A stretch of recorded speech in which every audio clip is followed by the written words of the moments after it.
Who is that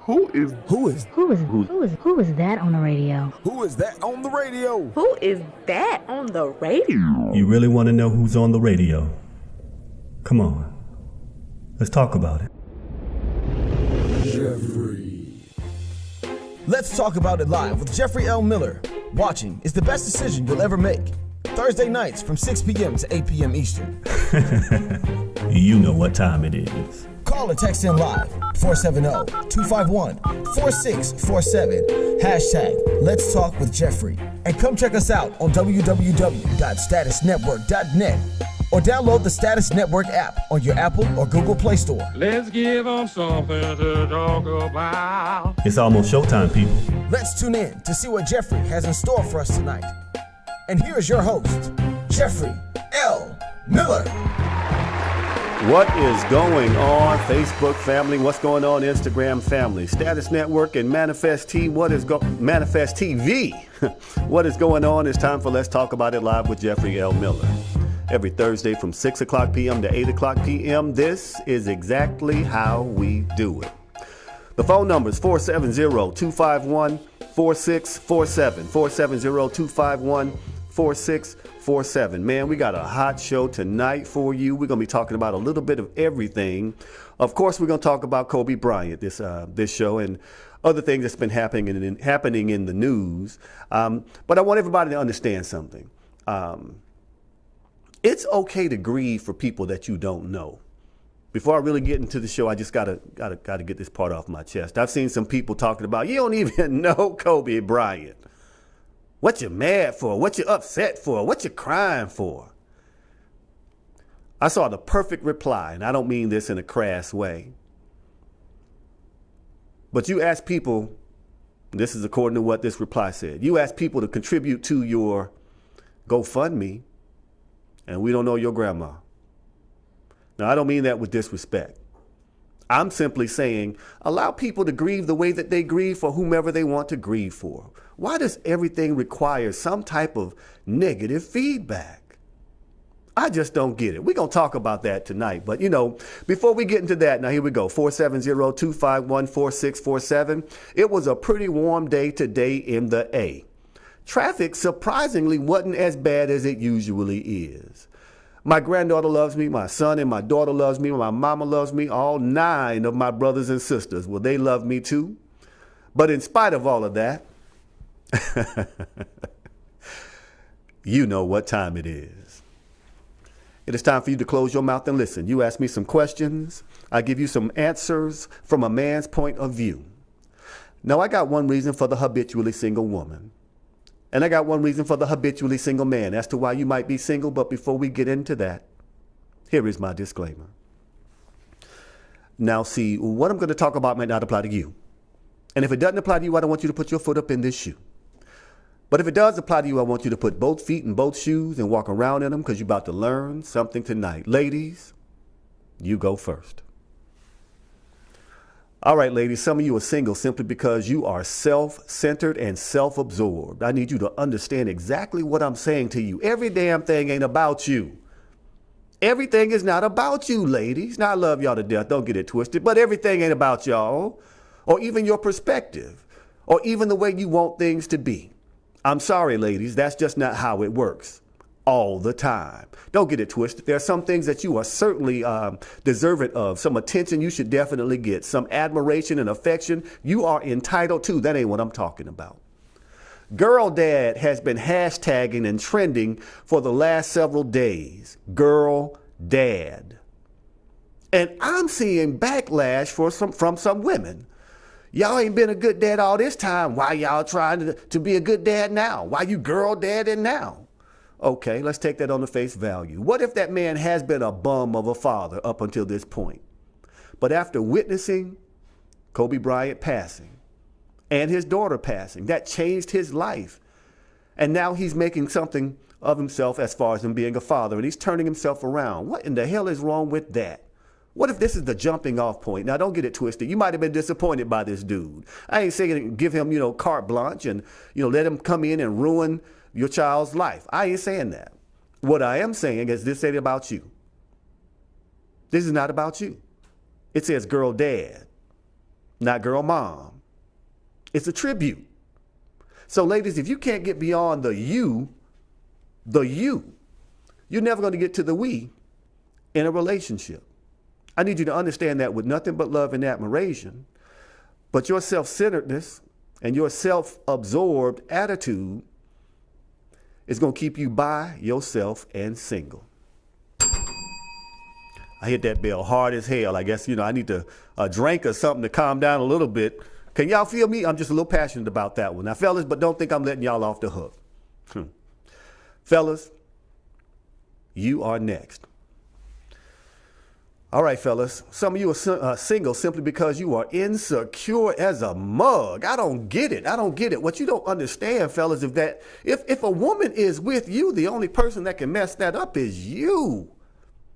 You, by checking every little thing that she does, or trying to control every little place that she goes, or trying to monitor every bit of clothing that she wears. Oh, insecure ass. Boy, let me tell you something, fellas. There is nothing wrong with having a desire for your woman to only have eyes for you. That ain't what I'm talking about.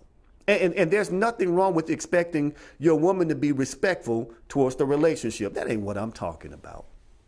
I'm talking about you so insecure that she can't talk to another man at all. Not at all. She has to change up the way she does business to make you comfortable. She has to walk on eggshells because if she says anything, she can look at, why are you so stressed out about Kobe Bryant? Were you sleeping with him? That's how damn insecure some of you men are. And it's time out for that. I'm going to give you this, ladies, and I want y'all to understand. I'm talking to the men, but ladies, this is a tip. The man that's really insecure knows deep down that he doesn't deserve a woman as special as you, that he doesn't really have the skill set to keep a woman like you. So he has to bring you down to his level. He has to bring you down to his level through some type of emotional abuse, some type of control mechanism. And ladies, I need you to understand that you don't have to lower your glow. You don't have to change your trajectory or anything like that for the right man. And men, I need to tell you this, to be the right man, you got to work on yourself. You got to build yourself up from within, because when the insecure little man on the inside is allowed to grow up into his fullness, you recognize that your woman ain't going nowhere because you got it on lock. But right now you're insecure, worried about the next dude, and your ass is single. I'm still ringing the bell hard as hell. All show today. The number is 470-251-4647. Now, here we go. Now, listen, everybody, please understand me. We gonna talk about Kobe. That's some serious stuff. We're going to talk about that a little later. We got a tradition on the show. And this is showing love and admiration for our historically black colleges and universities. Now, I need you to understand. HBCUs don't play. There is nothing like a historically black college or university football game, baseball game, basketball game, hockey game, wrestling meet, none of that stuff. Because when we do whatever it is that we do it, and we be doing it, and we be doing it well. So this week, we have Flashing Lights, stage performance by Southern University. We're going to roll that clip. We'll come back and we'll talk about it. Roll that clip.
Boy, did they bring that funk or what?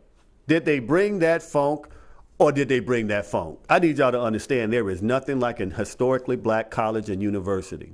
First of all, let's celebrate Cheney University. Cheney University being one of the oldest HBCUs in the country, they have gotten back to a point of financial stability. We want to celebrate that. Now, I want y'all to understand, don't sleep on Morris Brown College. I don't care where you went to school. I don't care if it was a PWI or HBCU. Don't sleep on Morris Brown College. Y'all watch what we tell y'all. When it happens, and it happens like it's going to happen, just don't act like we didn't tell y'all. It is not going to be televised. Just make sure you recognize when we pull that trigger on Morris Brown College, you heard it here first. All right, look. Tyler Perry has a new Netflix movie. Now, I'm going to be doing my review of Tyler Perry's movie, A Fall from Grace. Now, what I wanted to do is I wanted to bring in a clip from the movie. We're going to come back and we're going to discuss it. And I'm going to give you my review of A Fall from Grace. I need you to understand that when it comes to artistic merit, when it comes to the value of the cinematography and the story and things like that, y'all can't really question Tyler Perry's abilities. So we're going to play this clip. We'll come back and talk about it. Let's go ahead and roll that clip. Get out of here, man. That's impossible. How you going to put me on your shoulders and give me some head? Come on, you ain't that strong now. Like, you got a little ass on you. Know, that's how I seen you. I'm looking, I'm taking pictures of white kids. I see that ass, so you know, I'm gonna pull up on it. I'm gonna take a little picture, like I'm gonna flash, you know, make some flicks and whatnot.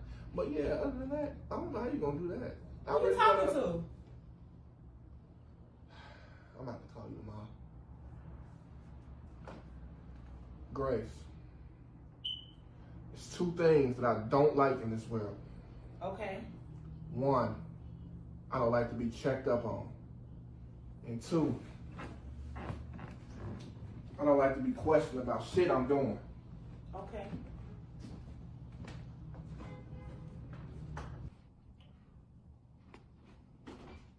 I want you at my house, and I want you at my house right now.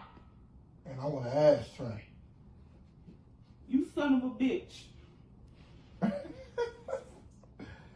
You keep on saying your house, but that marriage license say our house. You watch. I'm looking. You just watch. I'm looking. Ashtray. Ashtray, bitch! I'm gonna watch that. Bro, this not your scene. Oh, shit.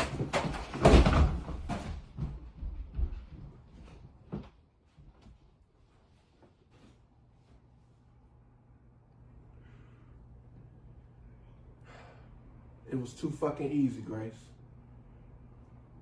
You were easy fucking finesse. You like a low-hanging fruit, you know, damp, old, easy as shit, old as shit. I love you. I just don't love you as much as you love me. Whatever that means, Tyler Perry wrote it. Sometimes you just gotta live with the way you do stuff, and the way you do it is how the way you live. I needed that money.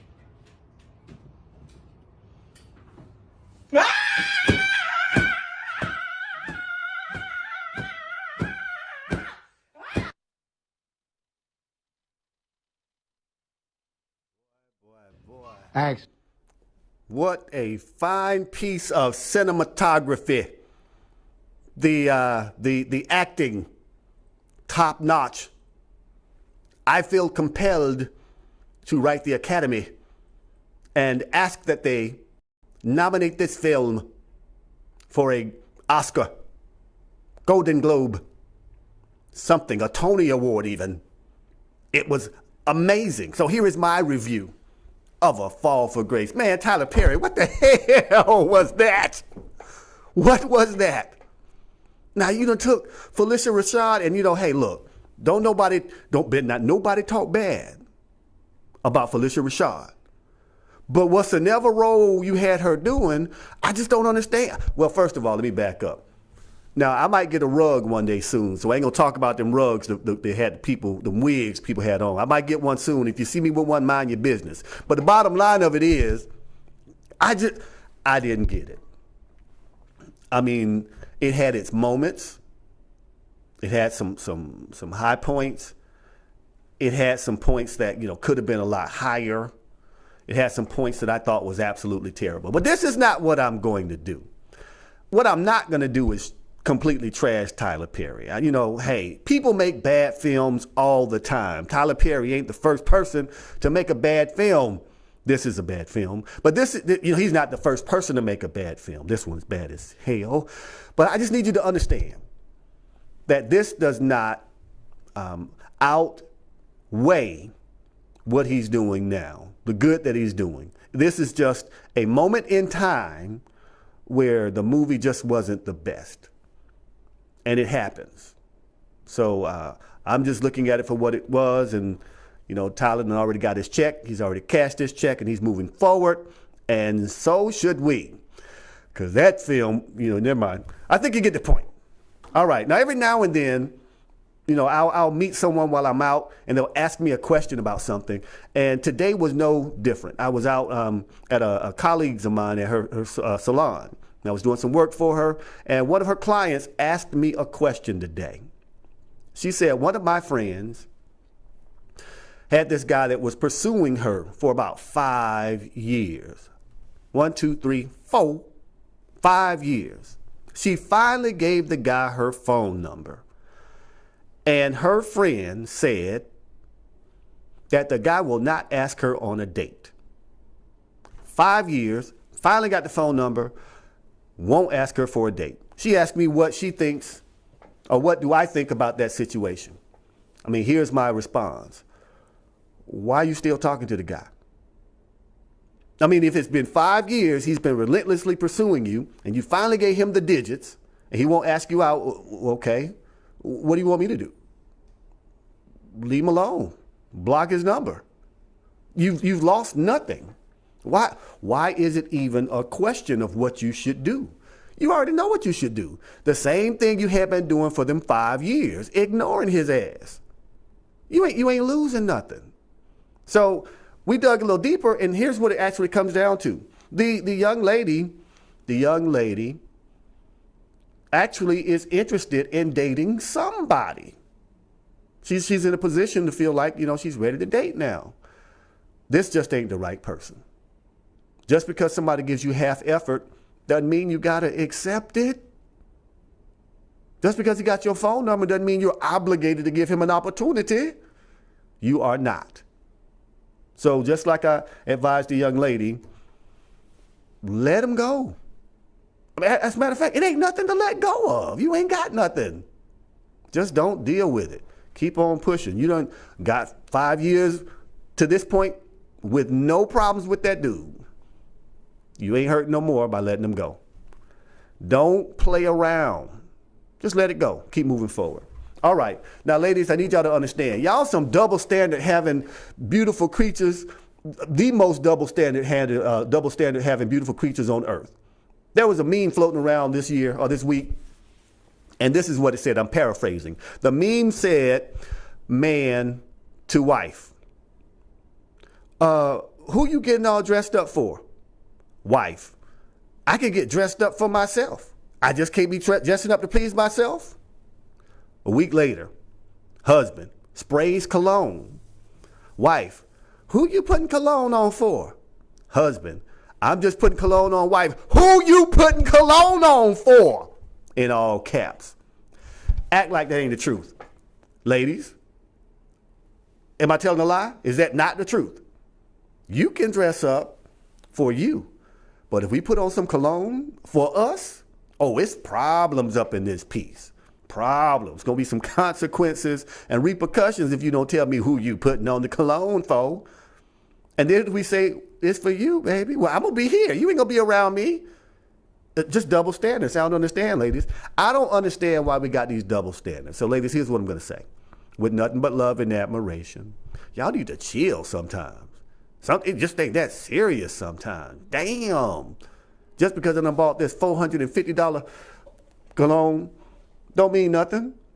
I always wear L by Clive Christian. Always. Trust me. All right, look, I got this one clip. This clip, we're going to call it the hot chip. Now, have y'all ever seen people bite or take this challenge to chew this hot chip, a chip that's so hot that, you know, you can't eat the whole chip? Have you ever seen somebody take that challenge? I'm going to tell you, first of all, I ain't scared of no damn hot chip. I just ain't going to eat it. I think it's one of the most asinine things ever that you would subject your body to a pepper that's so hot that it will mess you up like that. I just ain't gonna do it. Now listen. I don't care what you think. Yeah, you can call me whatever you want to call me. You ain't gonna change nothing on me because my self-security or my security ain't measured by anything that you say or do. But I want you to watch this clip. We're going to come back and we're going to talk about it. Just watch it closely. This is the hot chip. Go ahead and roll that clip for me. This is what it looks like for the people that don't know. Okay, like I said, I told you, I feel like I'm doing that Christmas challenge. All right, so this is what it looks like. This is the back of it. The one deadly black tortilla chip. All right, I got my milk right here. Y'all, I think this is a lose-lose situation for me because I don't like milk.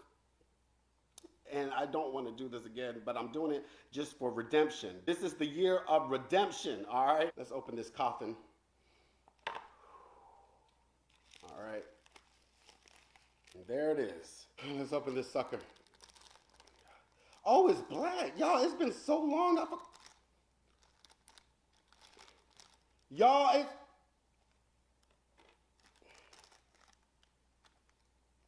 I know I did not pay $200 for a crack chip, man. Let's go. That went in my nostril. All right. I'm sweating already.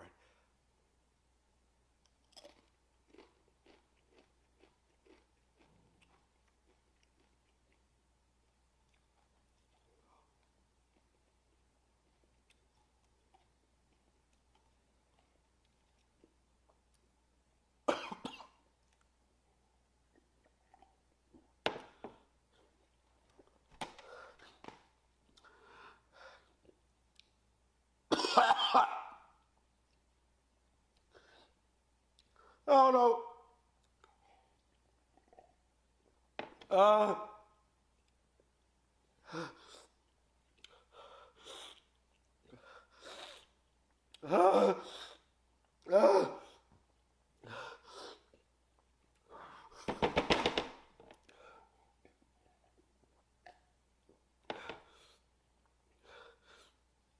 Okay.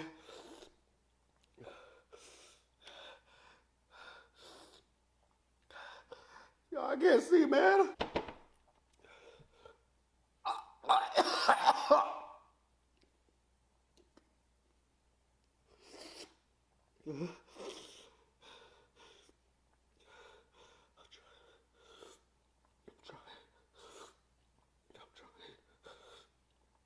I'm trying, man. I don't know.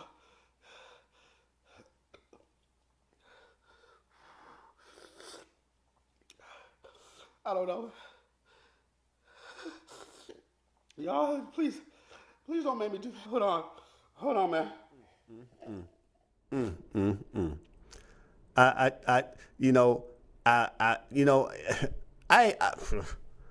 I'm speechless.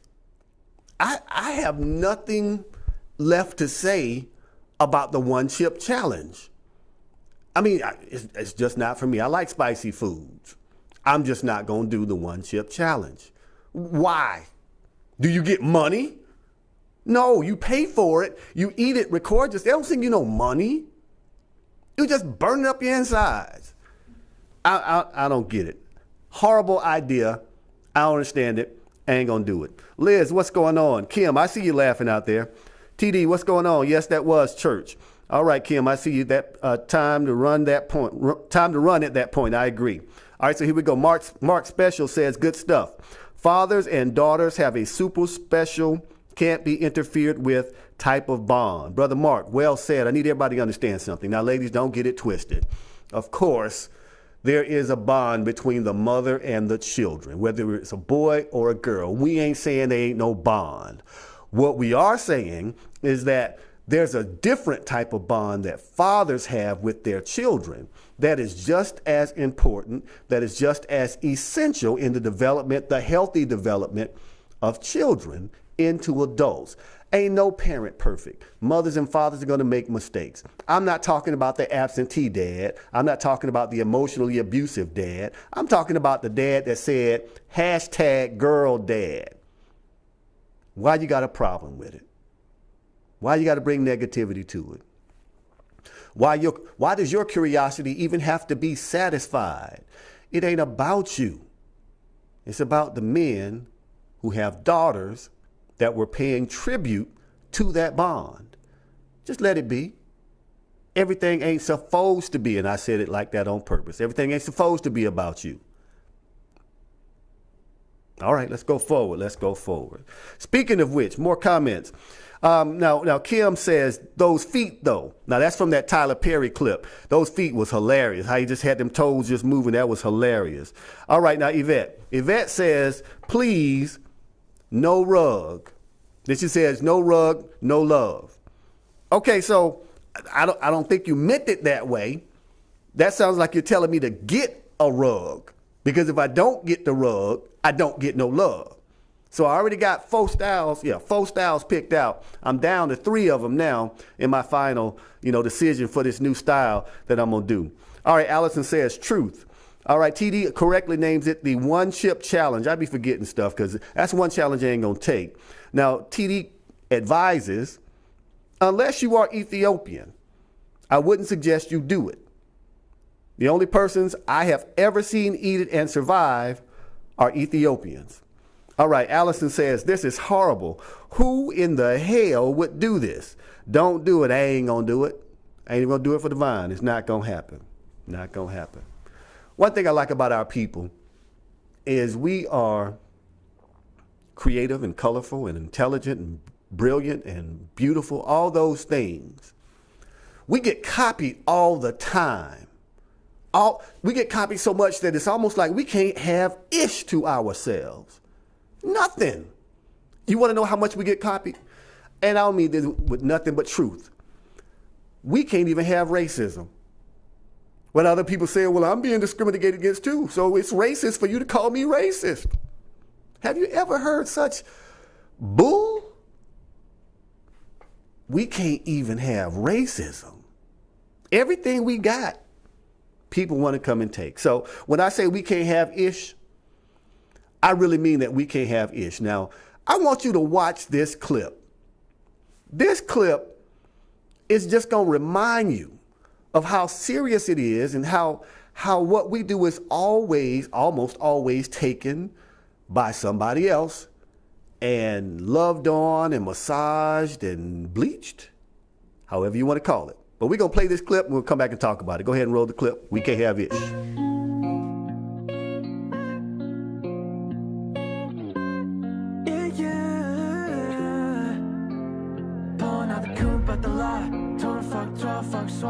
Busting all the barrels out the box. I just hit a lick with the box. Had to put a stick in the box.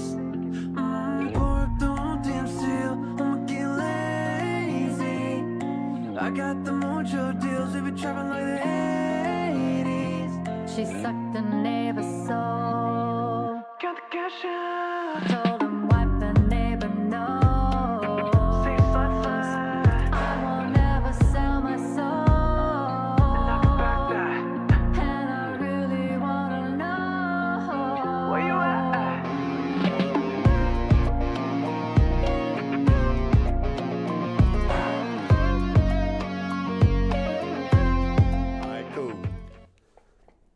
All right. Okay, all right. Now look, I ain't no hater. That's one of Roddy Rich's songs. I ain't no hater. That was kind of funky for real. Once the beat kicked in, it got a little hot. I ain't even gonna front. But I'm just saying, we can have ish. Well, I'm trying to figure out why we can't have ish. Why they gotta always come and get our shit and try to do I'm cussing on my own show. Why is it that we can't have our ish? I just don't understand. Y'all think that's it. That ain't it. That is not it. When I say we can't have ish, I really mean we can't have ish. There's a part 2 to we can't have ish this week. And it ain't just, relegated to the United States, these United States of America. No, this is a global phenomenon. It's global. We can't keep our ish anywhere in the world. They always come and take our ish. So I want you to understand with this next clip. First of all, you probably will have to read real fast, but just look at how we just can't have ish nowhere in the world. Go ahead and roll that clip, part 2. That's named Toy Buzz Black. Money like my soup on top. I took up the pork in the wok. I took by the rice in the wok. Yeah, I will get this on if I get the A. Mama say if I want love, I will have to get the A, no B. I cannot talk to God. Last time I passed, my friend think I eat the dog and the cat. I will get kicked out the house if I get tat. You have to become doctor. Say my dad. I say ching chong and play ping pong. When I see my ego, it can ding dong. My crush looking hot like she Mulan. Like a great leader, better than Kim Jong. They say nothing's and chill. I say Bubba and Play. Make her wet like watermelon. Call me Avatar. Ay. Only whip her up if she like to watch the anime. She want to watch the next episode. No, Dr. Dre. The biology got C in the class. I the blind boy, can I see for the clash? Blonde hair, hot, ABT, that's facts. Only like tall milk, take the rest trash. But I take the lead and smash was my meaning. And copy call the drink. Told me that we should link. Cooking on the beef hot pot. That's named Toy Buzz Black. Money like my soup on top. I took up the pork in the wok. I took by the rice in the wok. Yeah, I will get this on if I get the A. Mama say if I want love, I will have to get the A, no B. I cannot talk to God. Last time I passed, my friend think I eat the dog and the cat. I will get kicked out the house if I get tat. You have to become doctor. Say my dad. When I tell y'all that we can't have ish, that's what I mean right there. We can't keep nothing. Every time we get something and it gets funky, they always come and get it. Now, don't get it twisted. He was kind of, he was doing his thing. He was getting with it.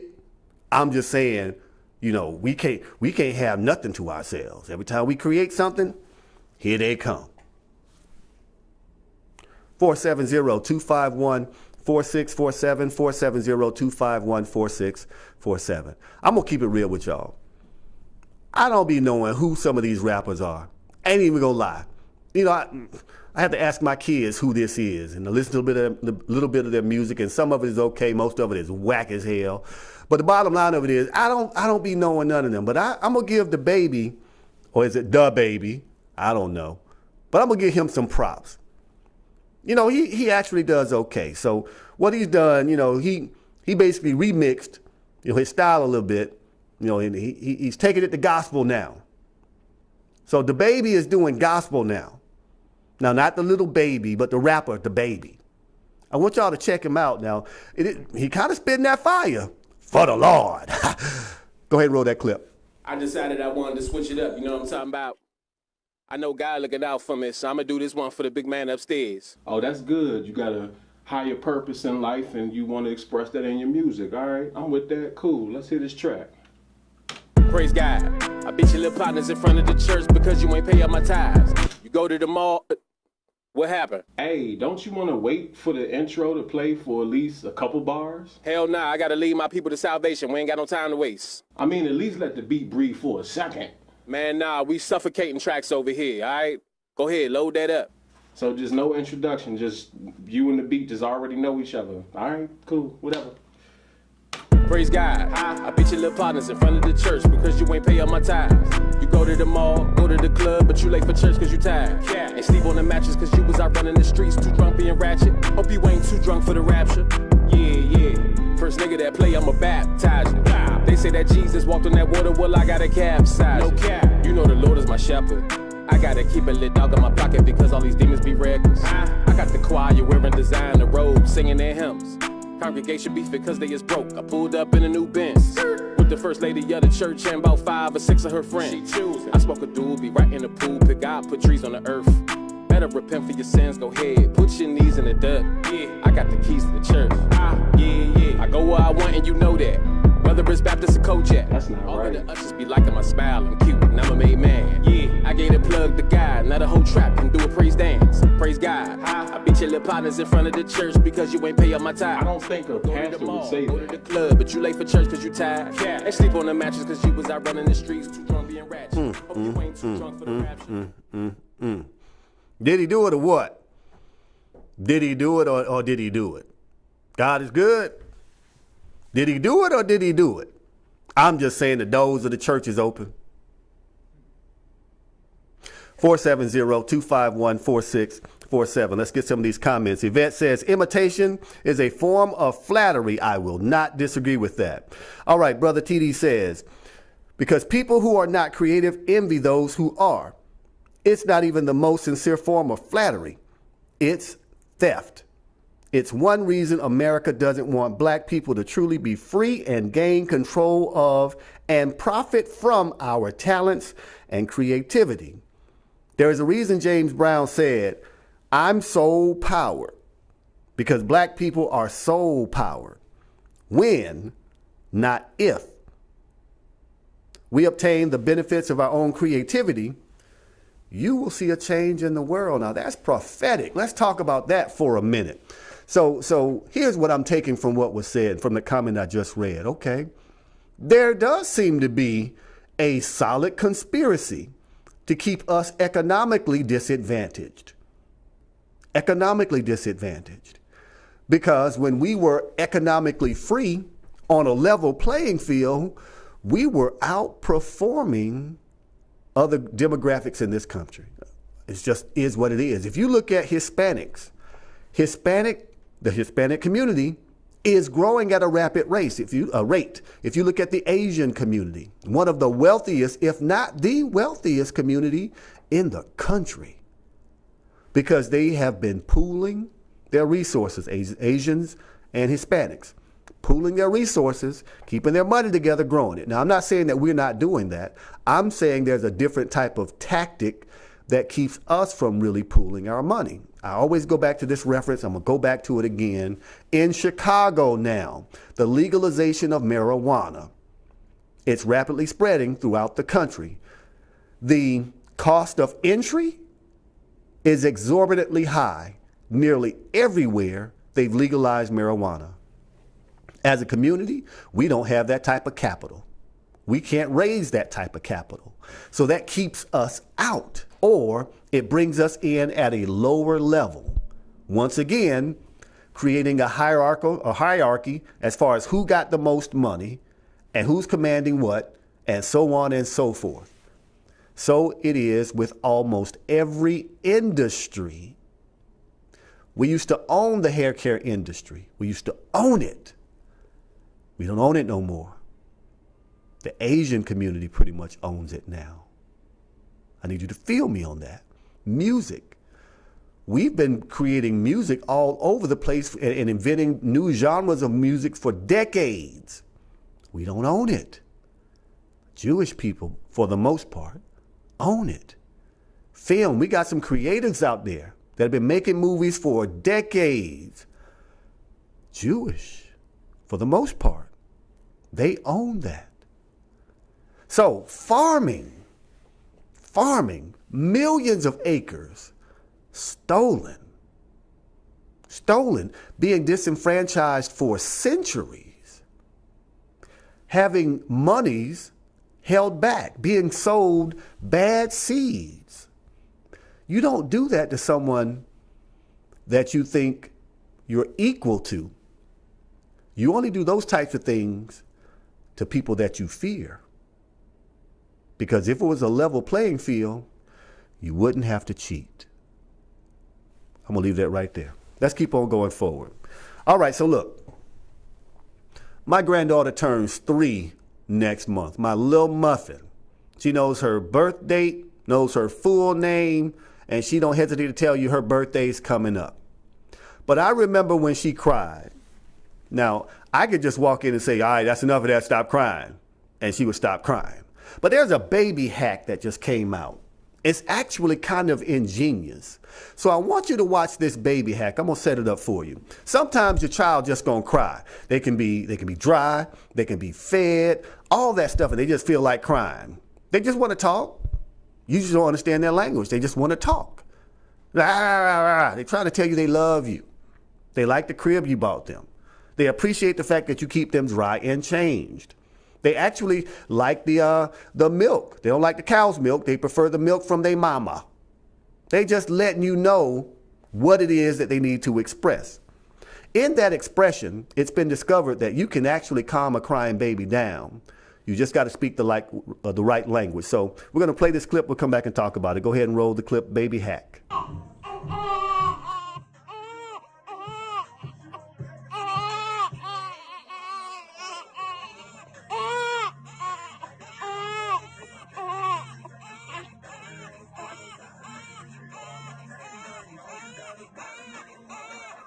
That's you, bro.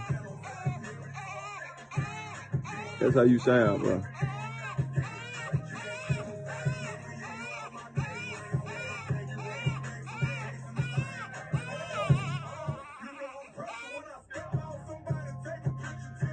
That's how you sound, bro.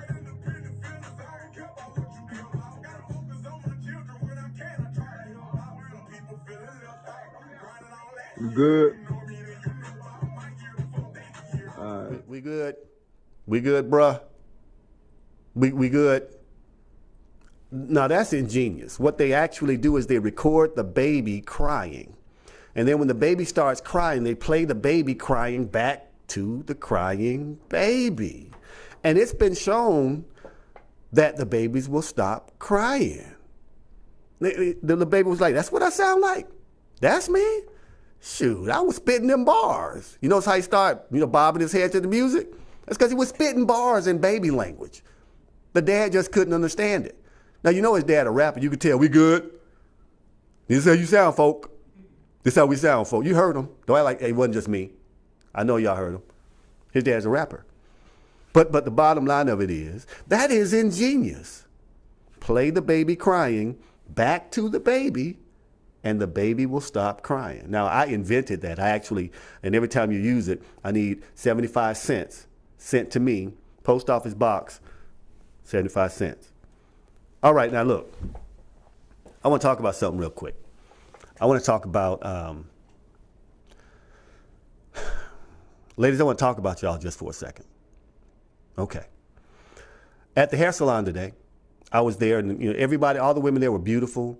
They were getting their hair styled and everything like that. And we were just having conversations. Now, first of all, I will be the first to tell you, don't have a conversation with me expecting sugars and flowers. That's just not how I roll. Now, I'm going to be respectful. I ain't going to be cussing or nothing. I'm going to give it to you straight. But ladies, sometimes I just need y'all to understand, as educated as y'all are, how in the hell are y'all getting played? As smart as y'all are, how are y'all getting played? I don't get it. I just don't get it. There's one young lady that I was talking to. She's 37. She's dating somebody who's 60-something years old. 60-something years old. I'm like, that's just too old. I don't understand the difference. Now, for her, that's what she wants to do. She's grown. She can date whomever she wants to date. That is her decision. I'm not saying it's not healthy either. All I'm saying is that older gentleman don't want you. He's not doing the things that shows you that he's really interested in you. You got this younger man that's a couple of years younger than you that's pursuing you, that wants to woo you, that's asking you out. And you're ignoring his ass. So this is what I want to talk about, ladies, in 470-251-4647, or let me know in the comments so we can talk about this, how you feel. But ladies, why is it that sometimes you find yourself pursuing the person who said to you that they don't want you, but the person who wants you, who actually is qualified, except they might be a little younger, a little older, a little fatter, a little taller, a little shorter, or bald. That person, you don't give them a time of day, no time of day. I don't understand. What is the draw to what you can't have? Why is it so powerful? Here's the part that really, really jumps out at me. The the older gentleman, ain't been doing nothing. Not one thing. And you still got your eye on him. Here I am, notice me. But the man that notices you gets no time. I don't get it. We have to go through the pathology to figure out why that's so. Because it just doesn't make sense. Now, Yvette says, oh my God, the one eye open. Bye, Mr. Miller. Oh, you must be talking about the baby. Yeah, the little baby, that hack. I love it. Miss Carolyn says they like the challenge. Ladies like the challenge. Okay, ladies, excellent point. Counterpoint. That challenge ain't gonna keep you warm at night if it's never accepted. That challenge ain't gonna take you out to eat or treat you nice or talk to you nice if it's never accepted. I mean, the more that you're pursuing this man, the more control you are giving him. I need you to understand something, ladies. You can pursue all you want, but you have no control over what happens. And sometimes, ladies, you just need to sit back, put yourself in position to be noticed, and be the influencer. When you are pursuing, you are out of control. You are not in position to be an influencer. You're in position to be taken advantage of, to be manipulated, to be subject to the whims and pleasures of the person you are pursuing. Now, you might like that type of relationship. You might like a guy that's just, untouchable, that, kind of stands away, that's difficult for you to get to. You might like that in the beginning. Get in a relationship with somebody like that. You ain't gonna like it so much then. So I remember reading something where one young lady said, my grandma told me to get with a man that likes me more than I like him. And on the surface, I don't agree with that. Below the surface, I can understand the logic. You can spend all your time chasing this dude, trying to do for this guy, trying to appeal to this guy, and he never truly values it. You get in a relationship and he takes you for granted. Versus the man who feels like, wow, I got the best woman on earth. God made this woman just for me.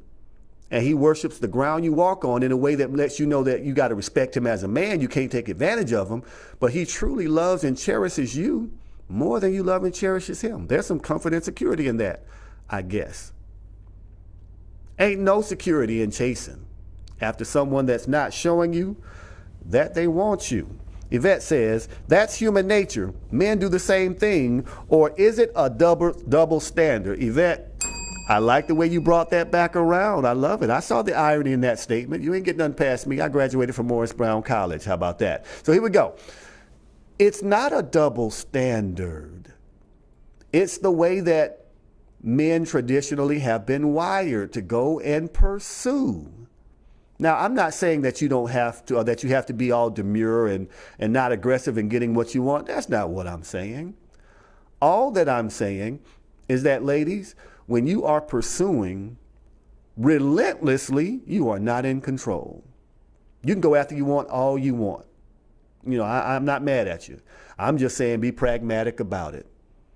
Don't go wild, because the minute the man thinks he got you, he actually got you. But there's nothing wrong with you making a man work. Why not make the brother work? If he's working for it, guess what? He might know how to work with it. 470-251-4647. All right. I just wanted to talk about that just a little bit because it jumped back on me. Now listen, ladies, I'm gonna tell you something that is a double standard. We had our conversation in the salon today. We had a conversation about why is it that men can't take being hurt? Why is it that men can't take it when their feelings get hurt? Well, let's talk about this. I want you to understand now that when a man gets his feelings hurt, it's a whole different thing. Y'all grow up watching soap operas. And soap operas, you see these women get heartbroken, and you internalize this stuff. And when you internalize it, you actually learn how to deal with it a little better. It's like you're being programmed to accept pain differently than men are. Men grow up watching wrestling. You know, I still remember Mr. Wrestling #2 and #1 and Tony Atlas. I remember all them people. I remember Dwayne Johnson's father, who just passed away, Superstar Rocky Johnson. Look, Saturday mornings, you couldn't tell me nothing. But when a man gets his heart broke, it's a whole different thing. So I got a clip that's describing accurately how painful it is for a man when he gets his heart broke. Now, this is not to say, ladies, that you don't get your hearts broken. You do. But y'all get these recovery type of mechanisms in place and all this networking y'all do and that we don't do. You actually got one woman you can call that's like your best friend. You can call her up. Then you probably got 3 or 4 women that are like on the acquaintance level, that if you just need to talk, you can talk to them. And then you got your little Facebook groups. You go to your little Facebook group, post a question like you talking about somebody else, what you're really talking about your own self, and get feedback from your Lady Power group. But that's not what we do. In our men groups, what we do is we have Bible study. You know, we talk about scripture. You know, we talk about clothes, you know, what you wearing to work, brother. This is what I'm wearing to the bank today. Hey, put that lapel pin on, brother. Take that pocket square out, change that tie. Boom, my dog. That's what we talk about in our groups. But y'all talk about some of everything. So let me just describe what happens when a man gets his heart broken. First of all, have you ever seen a sinkhole develop? When a sinkhole develops, like the earth just boom, just comes open right from up under it. Just a sinkhole. That's the first thing that happened. His heart just drops. Now he can't touch it. He can't touch it because it's on the inside. So now he has this ice block where his heart used to be. It's just crazy. So then when he tries to thaw it out, instead of actually doing the internal work, he does the external work. And the external work is another woman, or 2 or 3. Sometimes it takes 5 women to get you off of his mind. And you know what?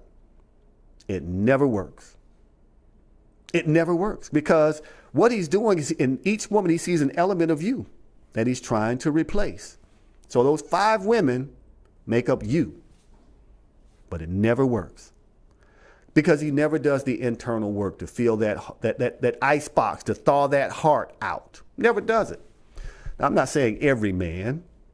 I'm saying there's a good percentage. Well, I won't even say that. I'm saying that there are some men that don't handle the heartbreak well. And because they don't handle it well and they don't deal with it the right way, they ended up taking it out on the next woman, and it becomes a vicious cycle. I am not making an excuse for it.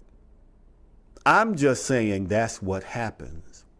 And when it happens, ladies, I need you to understand that it's not your responsibility to try to fix it. Not your responsibility to try to fix it. So when you are trying to pursue that man, I can tell you that you might be pursuing the wrong man. We got a caller. Let's see what we got here. Good afternoon, caller. You are calling in to Let's Talk About It Live with Jeffrey L. Miller. Give us your name and your comment. Go right ahead. This is Freddie Chico from the Freddie Chico Show. First time watching your show. Talked to a couple of people down there at Status Network. Okay. So definitely affiliated. I just caught half of your show where you're talking about a lot of generalizations and a lot of stereotypes. Okay. So I just kind of want to chime in or challenge you, my brother. Okay. You're in the Atlanta area. Go ahead, get right to it. I have a man's group. Okay. Now, we don't have Bible studies. And we talk about stuff. And the thing that the main theme of the group is so that we can have that brother that can say, hey, bro, how you doing? Mm-hmm. You know, because there's many things that it's not in our DNA, but we're trained to do. And that's what we're trying to to show that that's not the case. Okay. It's not just the women that do that. Well said. Well said. What was your name again, brother? Freddie Chico. Freddie, I appreciate you giving us a call, man. Looking forward to talking to you again in the future. Definitely. All right. Take care. You. All right. All right, now he brought up an interesting point, and it was a valid point. Not all of us are trained that way, and he has a Facebook group that's doing something different. I am not mad at that. Keep on doing it, Brother Freddie. We need more brothers like you doing things like that, and it has to be positive. Now, I ain't even gonna front. Kush, I thought it was a troll. I was getting ready to get him. That's why I was laughing. I was getting ready to get him. All right, good deal. I'm glad. I thought it was a troll. I was about to get him, but I'm glad. Thank you so much, Brother Freddie, for calling in. Here's the thing about it, ladies.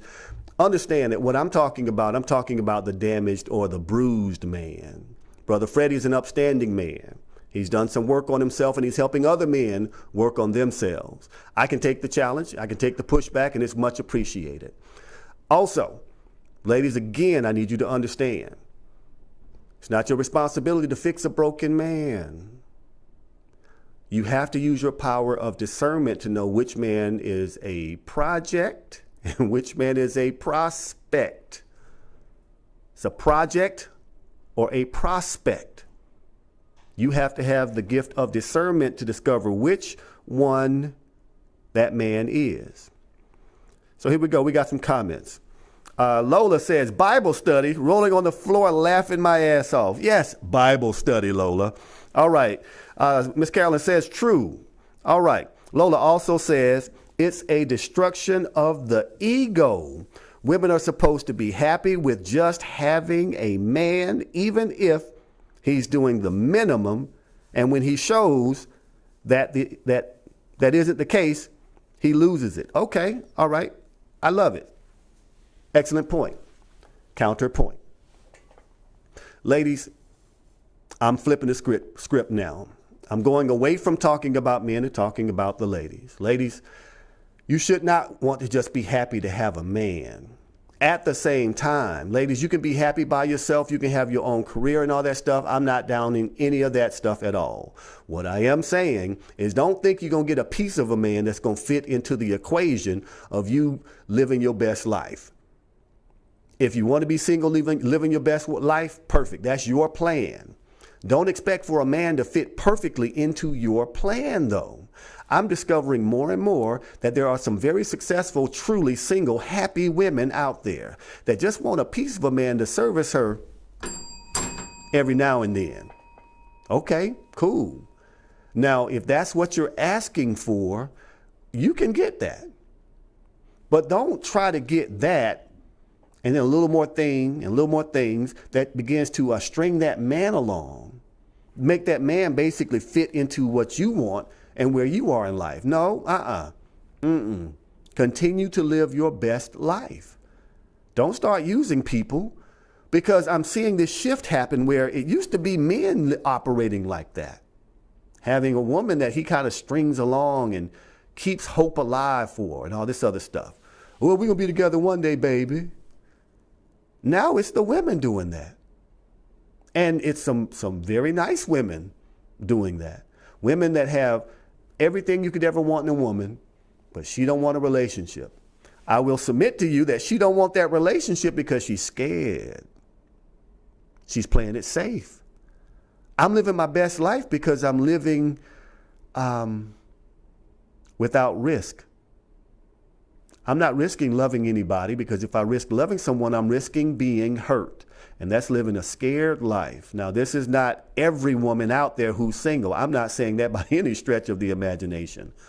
I am saying that for the woman that wants the best of it all, without the obligation and commitment of a real relationship, I would submit to you that you probably aren't ready for a relationship at all, and you should avoid them and just stay single. Living your best life. Because I'm coaching somebody right now who's heartbroken from being strung along. And ladies, when I say heartbroken, I mean he's doing the right stuff to get better, but he invested time and effort into someone that was basically playing a game. Now, don't get it twisted. It can happen to anybody. I'm just saying, ladies, when it happens to a man, sometimes it's much more difficult for us to deal with it because we just aren't provided the right tools while we're younger. We don't grow up with the right type of coping mechanisms while we're younger. So when we have to call on them, it's a new thing for us. Whereas women, you get those tools when you're little. You get educated on emotions when you're younger. Now that's turning around now. I'm just saying it's just a whole different thing. Let's look at some of these comments.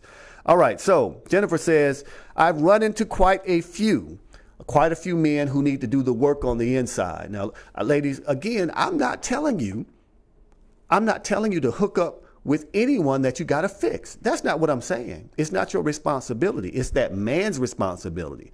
If he's taking the lead for his own emotional health and well-being, that's someone that you might want to partner with because he's doing the work. If he's doing the work, yeah, maybe you can partner with him. But if he ain't doing the work and he's talking about something that happened 15, 16 years ago and he's still emotionally broken over it, why are you with him? He ain't going to change. You not going to change him. I don't care how fresh your cookies are. All right. So Jennifer also says, I'll continue my 5-year dating hiatus. I'm not trying to fix anyone. Some of these brothers don't have a job, nowhere to live, but trying to have a relationship. Jennifer hit the ball right out the park with that one. I will not disagree with that at all, Jennifer. That's an excellent point. Counterpoint. Some of those very men with no job, with no place to live, and no car will find someone that will accept him right where he is because her sense of discernment is off. And she's thinking he's a prospect, but he's a project. And these are some of the craftiest brothers you will ever run into. I mean, crafty, boy, they will sell it on thick. They will have you believe in a little bit of everything. And before you know it, you're in a Tyler Perry movie. I'm telling y'all got to watch out. Now, she said one thing. Jennifer came back and said, don't forget, just got out of jail. All right, let's talk about that one. I'm going to tell you this. I know 4 men who have criminal records. 1, 2, 3, 4. Who have their own businesses right now who are absolutely killing it. 4. Don't think because someone has been to jail that is a death sentence or an albatross about his neck that he can never get away from. I will tell you that there have been some men who have been released from prison who have come out, federal or state, who have come out of jail and hit the ground running. They didn't take no excuse. They didn't take, I can't get no job here. They started trucking companies. And one of the men I'm talking about started driving trucks. And he drove trucks for, 4 years. And then he started his own trucking company. And he bought his wife a Bentley for her birthday 2 years ago. So don't tell me someone fresh out of jail can't make it happen, because what you will find is that some of those men that come out, they just made one simple mistake. It wasn't a violent crime. It was a mistake. They got caught with marijuana as an example. And instead of getting a 1-year sentence, they got the maximum sentence because of the disparity in prison sentencing. You can have a man who gets convicted on cocaine, which is a higher dollar drug. They could have more kilos of cocaine and get less prison time than somebody getting convicted on marijuana. And that is because more white people have cocaine, more black people have marijuana. And the people with the marijuana possession have higher prison sentences. It just is what it is. So I'm just saying, don't discount that. Now, she goes on to make an excellent point. Jennifer says, a previous record is not the problem, okay? Some get out with that same prison jail mentalities and not trying to do anything else. I'm not hating on the brothers that went to jail. Fair enough. Thank you for clarifying. And I agree. If you went to prison and you come out with the prison mentality, you are still in jail. You are still in jail. If you come out and you are determined, though, that's different. I think, Carolyn, we agree on that. All right. I'm sorry, Jennifer, I think we agree on that. Ms. Carolyn says, work together with honest men. Let me see. Working together with honest men, and men are supposed to be the head, and she's the helpmate. All right, let's talk about this. Now, I love this one.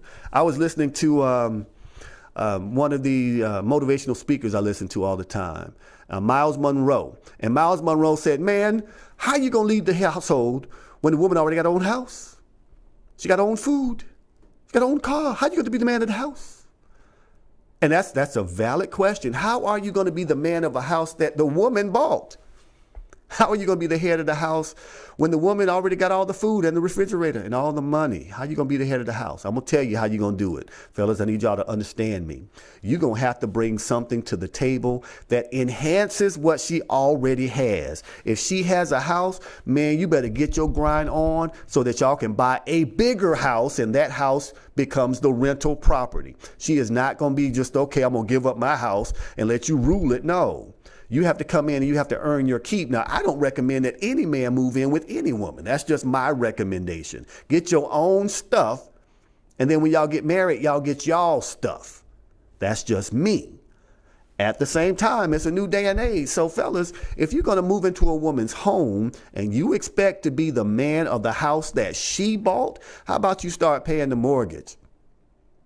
How about you make sure you get your name on the deed?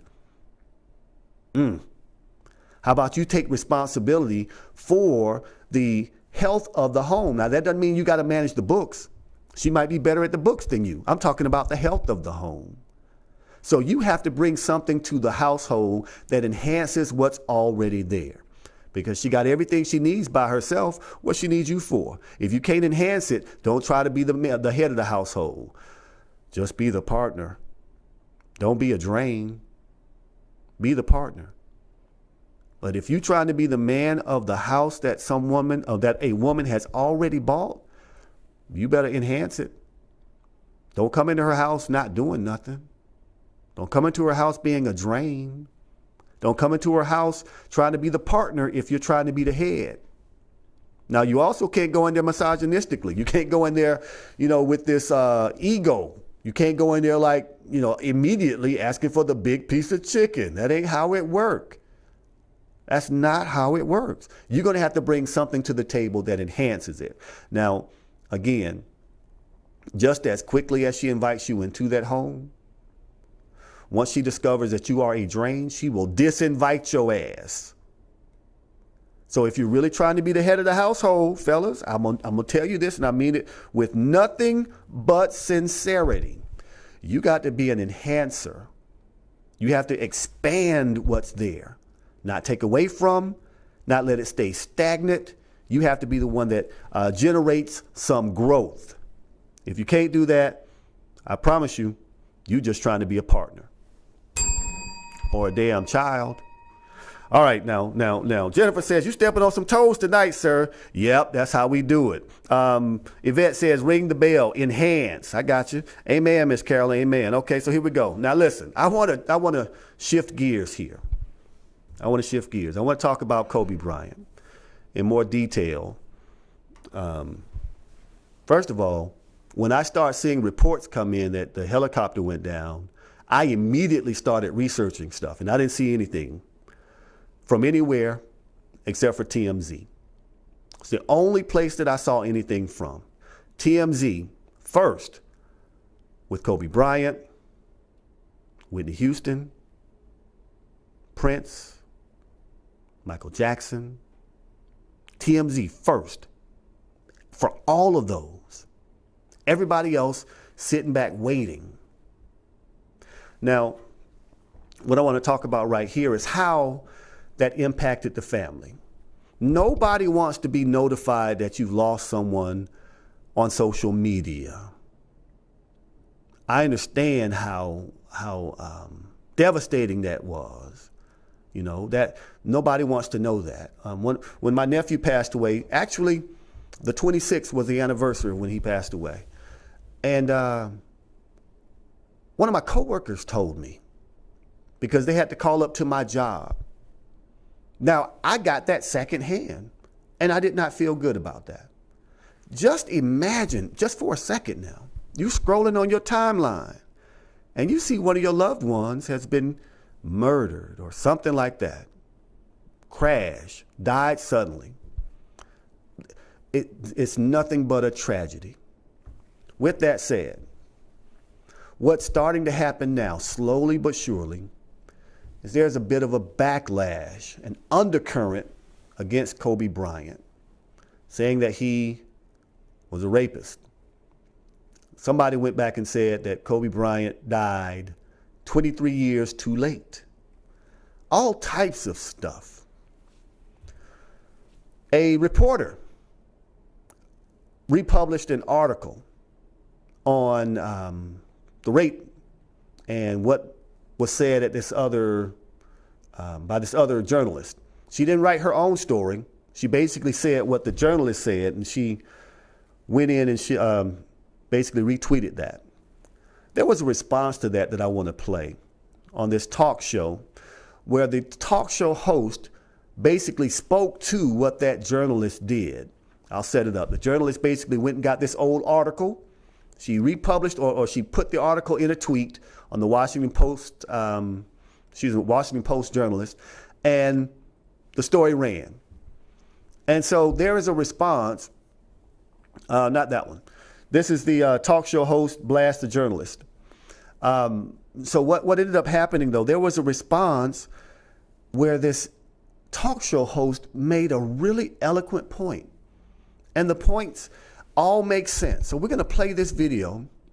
We'll come back and we'll talk about it, just to really get into what's starting to happen now in the story of Kobe Bryant. So let's go ahead and roll the clip. I'm looking at the journalist Felicia, and she is somebody who has gone through sexual assault herself. And she said that in the Washington Post. She released an article a couple of years ago detailing her experience. So as a journalist, which is not what we do, we are a talk show with opinion. But you were a and I was a journalist for 10 years prior to taking this job. Said. So as a journalist, it's our job to objectively report the news. I know that would be tough if you're someone who survived sexual assault. But when I'm looking at this story, she didn't give the story any context. And she got upset that she was being attacked on Twitter for tweeting a link that basically was condemning Kobe's character and accusing him of rape. But I think her job as a journalist was to put that in context. You have the responsibility, and you need to have the journalistic acumen to write the full story. Go to the Washington Post and say, this man is a nuanced character. This man has a detailed, layered history that we need to discuss. But don't just tweet that out and be the political reporter for the Washington Post and tweet that and leave it there, because you're leaving yourself open to the attacks that you're now receiving. And so whether or not she should be fired, I think that she should be put on leave like she was. I think it's inappropriate because we're in a time where we don't know what journalism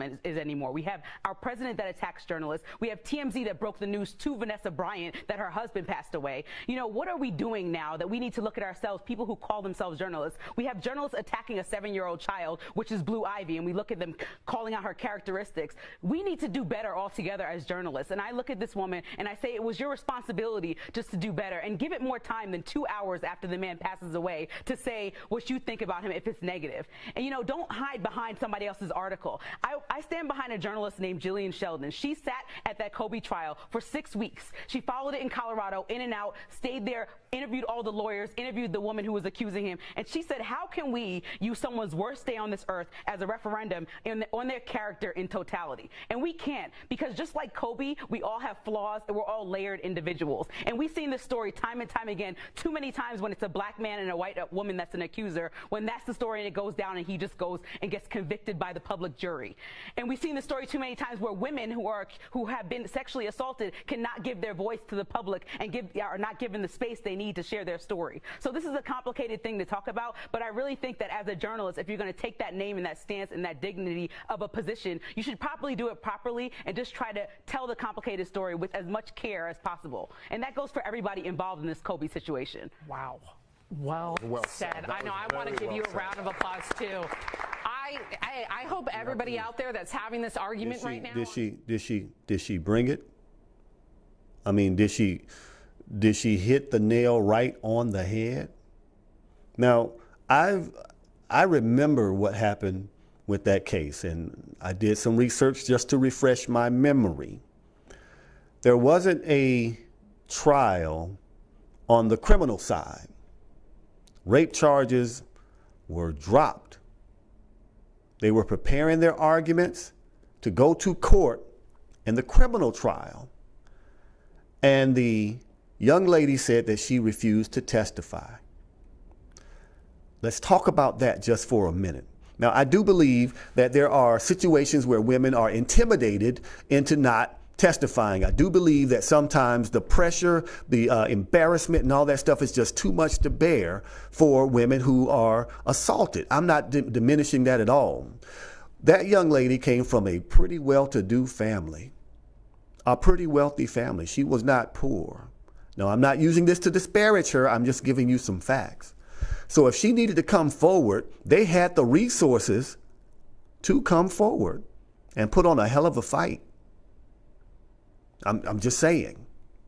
Now, I'm not dismissing or disparaging her. I'm just giving that as a fact. Another fact, the district attorney was hesitant to go forward in that case at one point because some of the evidence that was coming out, whether it was going to be brought up by the defense or not, is questionable. But some of the evidence that came out about that young lady's actions and activities post her interaction with Kobe Bryant would have really, really been damaging. Now, I'm not saying that's why they didn't go to court. I'm not saying that. I'm just saying that some of the things that the young lady did after that trial or after that encounter with Kobe Bryant would have cast a big veil of suspicion. I'll leave it at that. You do your own research. The civil trial, when that settled, Kobe Bryant made a statement. And in the statement, he basically acknowledged that the way that he saw it as consensual and the way the young lady saw it as non-consensual didn't jive. He said, okay, I believe it was consensual. She says it was non-consensual. And after looking at everything, I can see why she believed that. He did not say that I agree it was non-consensual. He said, I can understand why she would say that. He also said that he recognizes that this statement doesn't negate what's going to happen in the civil trial. He recognizes that this is not an admission of guilt on his part, and the young lady has not been paid a dime. None of that stuff. Now, in Colorado at that time, the maximum amount that you could get in a civil trial was $2.5 million. I'm saying that it probably settled for that amount. Gloria Allred was involved.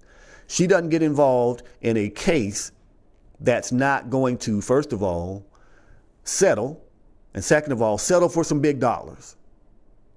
I want you to understand something, and this is not to defame Kobe or, ignore what the lady said. Kobe could have gone to jail for a long time. The young lady was 19, he was like 24, I believe.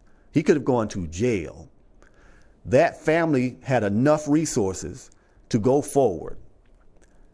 For whatever reason, they didn't.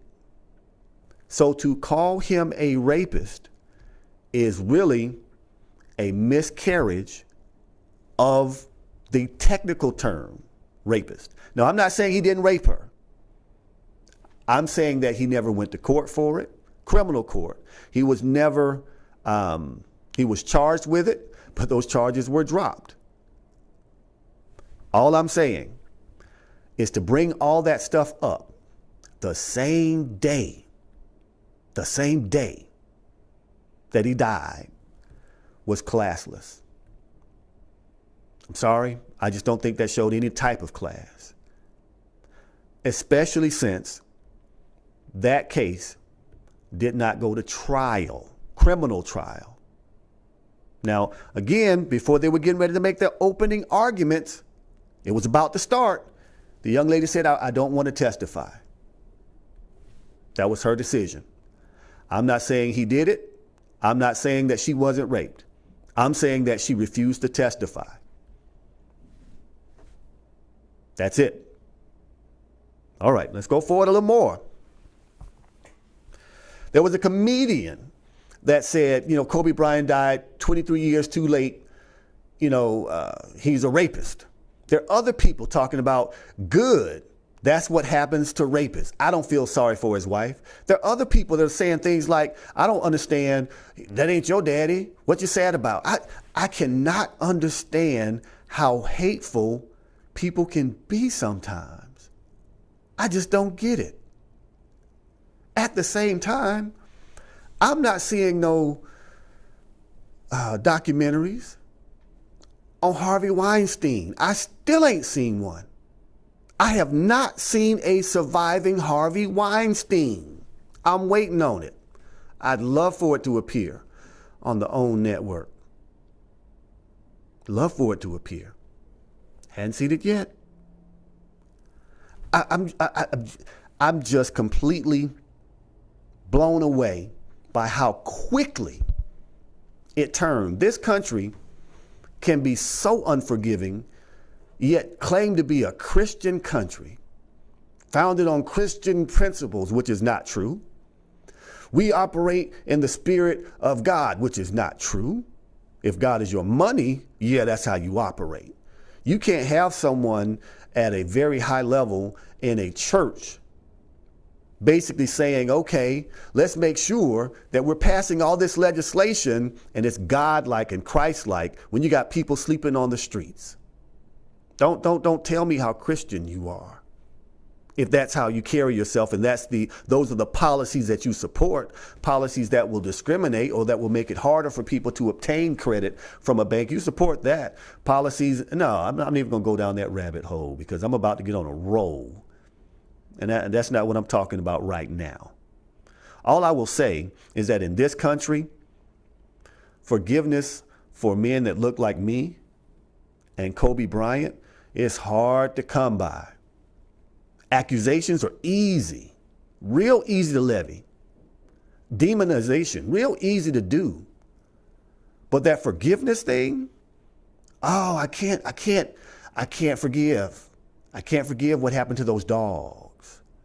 Or what happened in Colorado, or what Emmett Till did, or what Trayvon Martin did. I can't forgive those things.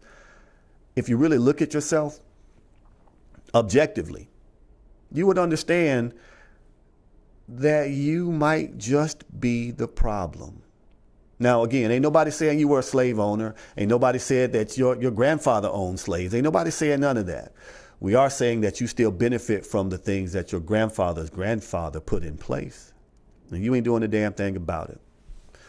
All right, so look, I don't want to go too far with that. Y'all just don't understand how I get sometimes. Boy, listen, let's lighten it up a little bit. Kobe Bryant, first of all, was a marketing company's dream. He spoke several languages, articulate, driven, all this stuff. Everything that they want in a marketing person, he was. He made some funny ass commercials. One commercial, he had it recreated by Kenny Smith. Kenny Smith wanted to recreate a Kobe Bryant commercial. And they played it on TNT. And the funny thing about it is Kobe's vertical is crazy. Crazy. Now remember, he came straight from high school, a high school in Philadelphia, got drafted by the Charlotte Hornets, got traded to the Los Angeles Lakers out of high school. And within a couple of years, was playing at a super high level. So this commercial that they reenacted just shows, first of all, his vertical, and second of all, just how much energy he brought to everything that he did, just how much persuasion he had, so how much charisma he had, how much just how he commanded everything that he did. So we're going to play this clip and we'll come back and talk about it. Go ahead and roll that clip. What we want to do first is talk to you about this thing that hit the internet with you jumping over the Aston Martin, okay? Because everybody's wondered, did he really do it or was it all computer? So we're going to roll that and you can look at your monitor there and tell us, you know, what this was all about. All right, do not try what I'm about to attempt right now. Don't worry about it. Don't worry about it. I got it. I got it. I will be there. Man, I will be there. Perfectly healthy. So, Kobe, you're talking about your new shoe here first, correct? Trust your boy. Right. All right. And then, I just wanted to take see me why through the Rodney rest of it Shirley here. didn't put on some shoes. All right, here we go. Okay, he's warming up for it. 100 miles an hour. He's over it. I told you. I told you. March 31st, 2008, baby. That is how you jump over an Aston Martin, boy. That's how you do it. Surprised at all the reaction you got from that, Kobe? Yeah, I am actually. Yeah, it was a lot of fun. Well, there was some reaction right here in the studio from a guy named Kenny Smith. I had a little reaction to that. Are you thinking you can do that, right? Oh, yeah. Just show everything. I got my own shoe coming out too. It's a Hyper Dunk Smith from Nike as well. It's a little bit different. You can. You going to jump over a Hot Wheel? Listen, Kobe, listen to this. He went out there in the parking lot tonight, and none of us have seen this piece of tape yet. So we're just like you. So we're watching it for the first time. Go ahead. MD, what's up? I told you I'm gonna do what Kobe did. Yeah. I'm telling you I'm ready. Okay. Watch. I got my new sneakers. Hold this for me. Okay. I got my new Aim High Hyper Dunk. Nike made their own shoe for me. Hold on, that's the wrong foot. Put the shoe on the wrong foot, y'all. Kenny Smith, boy. Smooth, very smooth.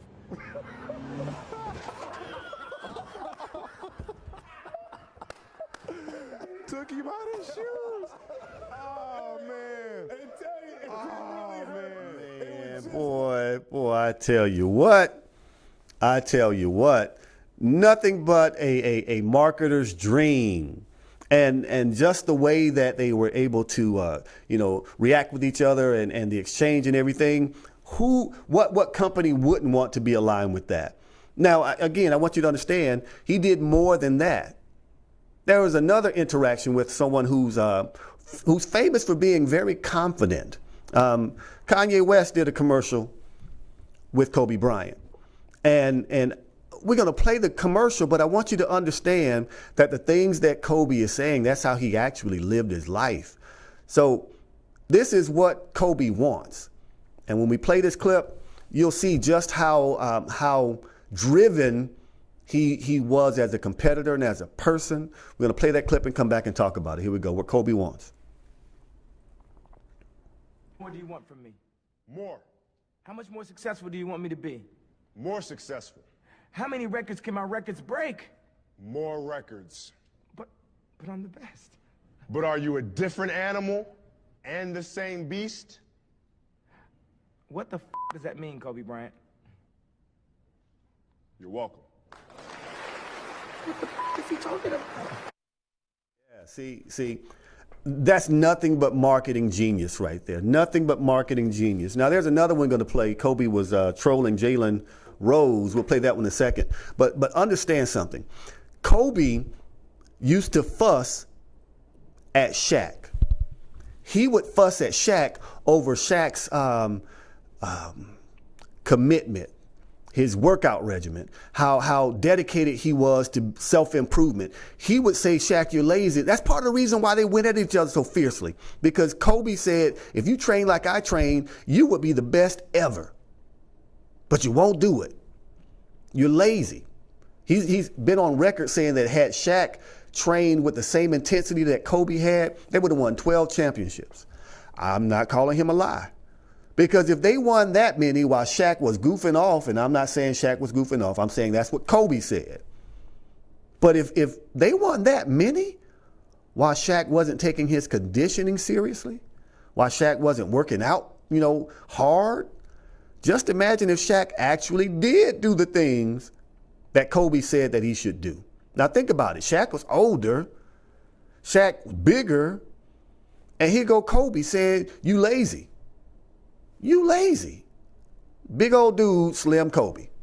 But Kobe stood his ground. That really speaks to who he is or who he was as a competitor. He didn't care who it was.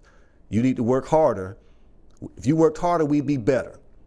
If you did what I do, you'd be better. So I ain't mad at him. But again, one other thing now with these commercials, he would troll anybody in a second. And he got a chance to troll Jalen Hurts. I'm thinking about football. But Jalen Rose.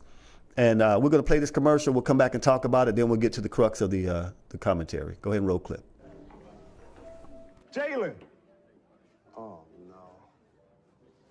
Hey, Cole, how you doing? How retirement treating you? It's great, man. It's great. Just, a little writing, a little investing. Nice. So I don't know if you saw the thing on Twitter about your statue. I don't pay attention to that stuff. Yeah, I figured that. Me either. A drink, Mr. Bryant? Yeah, I'll have a vodka martini. How many olives would you like? 81.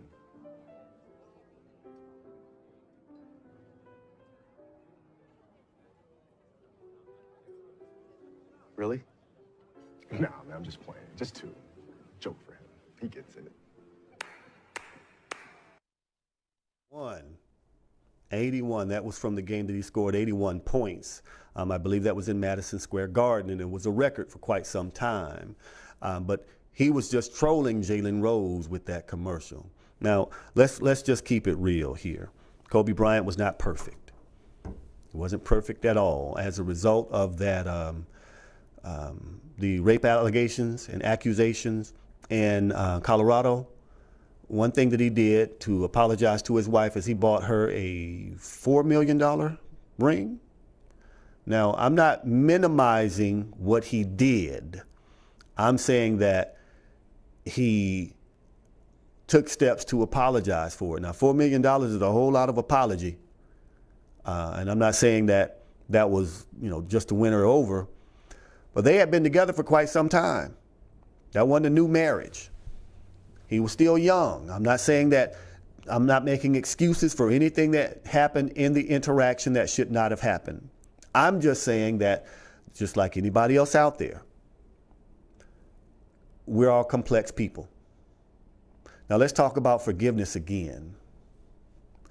Remember a guy named Brock Turner who actually did rape and was convicted of raping a young lady? Brock Turner got all type of sympathy from some of everybody, from the judge, from some people in his community. Brock Turner, who actually did rape someone and was convicted of it, got 6 months basically. Now his sentence was longer than that, but at 6 months he was getting out of jail. 6 months for rape.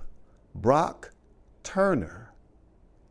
Now they've done things like put his picture in books as far as the definition of rape and definition of white privilege and all this other stuff. Yeah, they've done those things, but guess what? Ryan Lochte basically lied about what happened during the Olympics. He was robbed. He was almost 30 or already in his 30s. And the defense attorney was saying, this is just a little kid. He's a kid. He's made the mistake like a kid. I ain't never heard of no 30-year-old kid. Never heard of that. So I'm bringing those two up to talk about this forgiveness thing once again. It's real hard for America to forgive black men. And it could be Michael Vick, who didn't kill a human. He killed dogs. He took responsibility for it. He's paid restitution. He went to jail. He got the longest sentence for anyone ever convicted of dog fighting. Michael Vick. And he's not the only person that was engaged in dog fighting or cockfighting in South Carolina. I mean, don't get it twisted. Those are bad things. But Michael Vick, I believe he got 2 years, the maximum sentence. And even after paying for those dogs, even after doing things to make amends and to show remorse and to do things differently, to atone for it, still hadn't been forgiven. No forgiveness for Michael Vick. President Barack Obama didn't break any laws, didn't have any investigations on anyone in his administration while he was in office. And they only had one recently for someone who was a part of his administration, and they were found not guilty. The charges were almost called frivolous. All these degrees that he has, all this education that his wife has, the most educated woman ever to be first lady in the country's history. And they could do nothing right. Donald Trump, surrounded by men who have been accused, arrested, found guilty, and locked up. And all types of excuses are being made. All types of allegations of sexual assault. In the teens, I think it's less than 20, but it's getting close to 20. Women have accused Donald Trump of sexual assault or different sexual allegations against him. And some of them have been called highly credible. No problem. Donald Trump basically tells the president of the Ukraine, you ain't getting this money until you investigate Joe Biden's son. And believe it or not, the Senate is like no big deal. That's not illegal, even though the watchdog group for the government says that was illegal, even though he was not allowed under the color of law to withhold those funds. When he withheld them, he broke the law. Even though the whistleblower said that he said something alarming, and all the facts that have come out corroborate what the whistleblower said, it's all right. It's Donald Trump, it's okay, he's the president. It's no big deal. Just imagine if it were President Obama. We all know what would have happened. I say all that to say, y'all quit playing around. Don't act like y'all don't see it. Don't suffer from cognitive dissonance. We know what's going on. You know it too. You just comfortable. I want to get back to Kobe. There's this artist who he paints with virtually anything. But what he does, he paints upside down. He did a tribute piece to Kobe Bryant. I want to take a look at that, and then we'll get close to the end of the show. I just need y'all to understand, this dude is talented. He has videos where he's painted with a young lady's hair, painted a portrait of her with her hair. So we'll play this clip. We'll come back and talk about it. Go ahead and roll clip.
Did he do it or what? Did he show up and show out on that one? I mean, now look, that painting is serious. That's some real artistic work, you know. And I'm just wondering how in the hell he held that billboard up that long to paint it. God almighty, boy, I know he be hitting the gym hard. That thing right there, that's serious though, and that's a touching tribute right there to paint with a goal, a basketball goal, the portrait of Kobe Bryant. All right, now look, let's get back into this thing real quick. I'm not going to talk about how this country has some work to do. We know it has some work to do. I want to talk about Kobe Bryant again and how things have really started to turn. You can tell how, you should be able to tell how what you're saying is not aligned with the majority of people as far as their feelings when you got to delete your own post.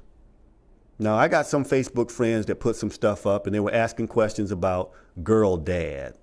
You know, and nothing but love and respect to you. It's your Facebook page. It's your opinion. You can say whatever you want to. I ain't mad at you.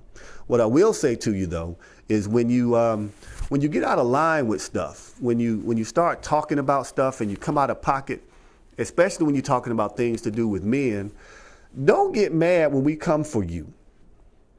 Now, ladies, I love y'all to death. Like I said before, y'all are just beautiful. Y'all just beautiful.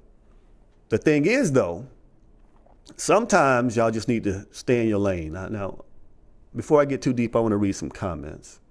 All right, here we go. Pilar says, there's a video with him and Kanye that had you rolling. We just played that one and you saw it. That's your favorite commercial. Good deal.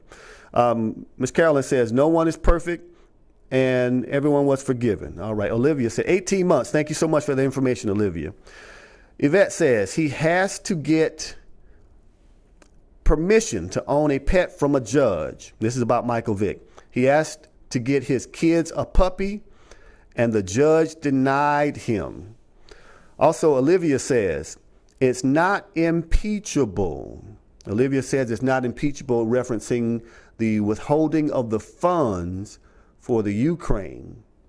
Okay, withholding the funds, even though Congress has to authorize the release of funds. That part is illegal.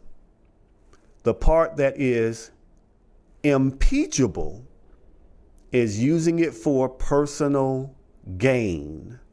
And the personal gain was the information that would bolster him in the election. You cannot use the office of the presidency for personal gain. It's debatable as to whether or not it's impeachable. I will submit that if we had some senators who were voting their conscience and not voting their party, Donald Trump would be impeached. He would be impeached because of the obstruction of Congress charge.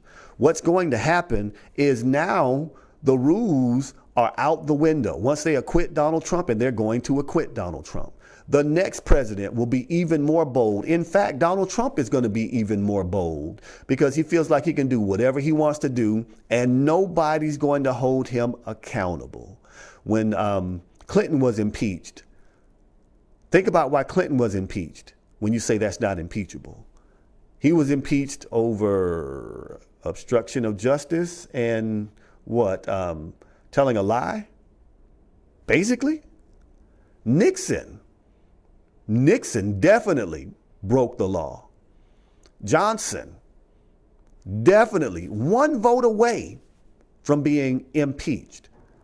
Surely, if you're soliciting election interference from a foreign entity, that is impeachable. It wasn't the fact that he withheld the funds. It was why he withheld the funds. And the way that he withheld them without notifying Congress, without going through the proper checks, that was illegal. And therefore, it's impeachable. Whether he will be impeached, though, I think we know what the deal is. They're not going to do it. All right, good deal, good deal. All right, Olivia also says, I agree. That's what the Republicans are saying. It's not impeachable. It's impeachable in my eyes. All right, Olivia, we're calibrated there. We appreciate that feedback. Let's get back to Kobe. We're getting close to the end of the show.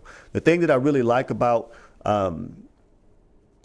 having these conversations is that sometimes you can say what you want to say on your Facebook page, but every now and then you recognize that you was wrong. And so you might have to delete a post. Deleting the post doesn't mean that you're less of a person or anything. You ain't got to explain it. I'm just saying with girl dad, ladies, just let it be. Just let it be. I posted girl dad, boy dad, and the granddad on mine. Because yes, I do have a daughter. I also have a son. I also have a granddaughter. And to all three of them, I'm acknowledging the way that I cherish each one of them.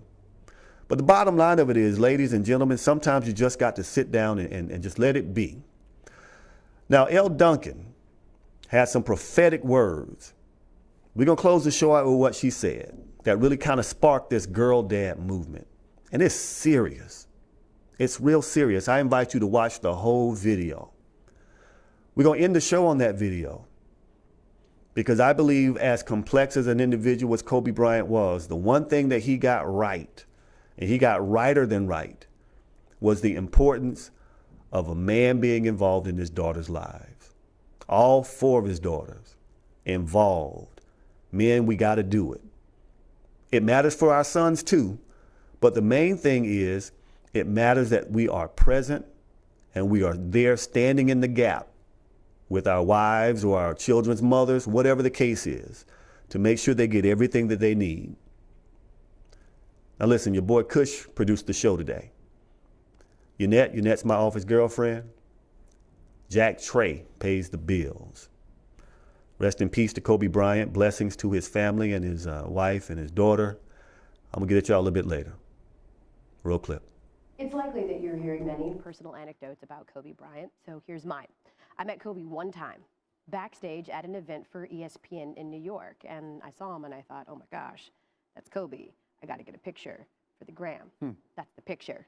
I didn't get it for a few minutes because as I approached him, he immediately commented on my rather large 8-month pregnant belly. How are you? How close are you? What are you having? A girl, I said, and then he high-fived me. Girls are the best. I asked him for advice on raising girls, seeing as though he quite famously had 3 at the time. And he said, just be grateful that you've been given that gift because girls are amazing. His 3rd daughter, Bianca, was about 1.5 years old at the time. So I asked if he wanted more children. And he said that his wife, Vanessa, really wanted to try again for a boy, but was sort of jokingly concerned that it would be another girl. And I was like, 4 girls, are you joking? Like, what would you think? How would you feel? And without hesitation, he said, I would have 5 more girls if I could. I'm a girl dad. When it came to sports, he said that his oldest daughter was an accomplished volleyball player and that the youngest was a toddler, so TBD. But that middle one, he said, that middle one was a monster. She's a beast. She's better than I was at her age. She's got it. That middle one, of course, was Gigi. When I reflect on this tragedy and that half an hour that I spent with Kobe Bryant 2 years ago, I suppose that the only small source of comfort for me is knowing that he died doing what he loved the most, being a dad, being a girl dad. I got to know him more as his daughter was getting older, as his family's growing, and her love of basketball. And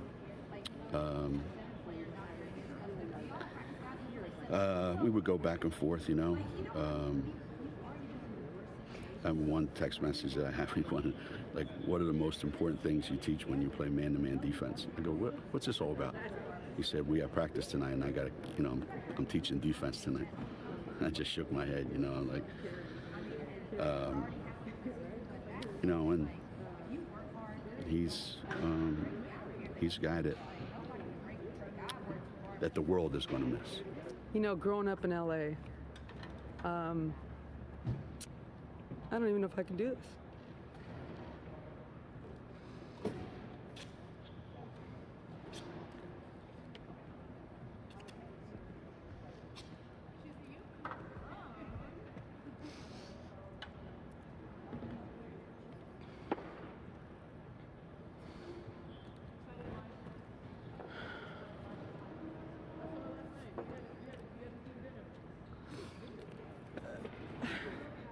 He meant so much to a city.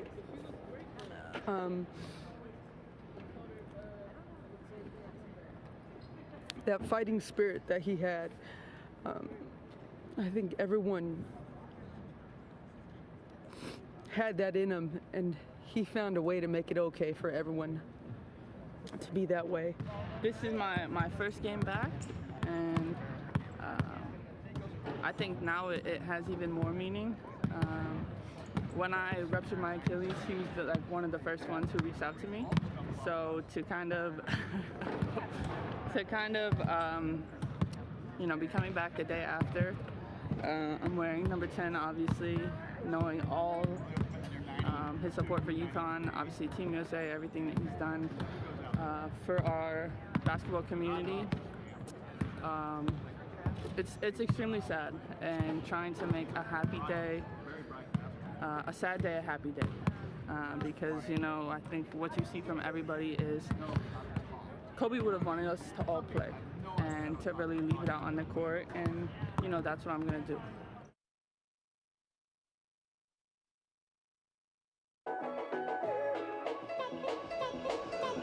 So now, you know.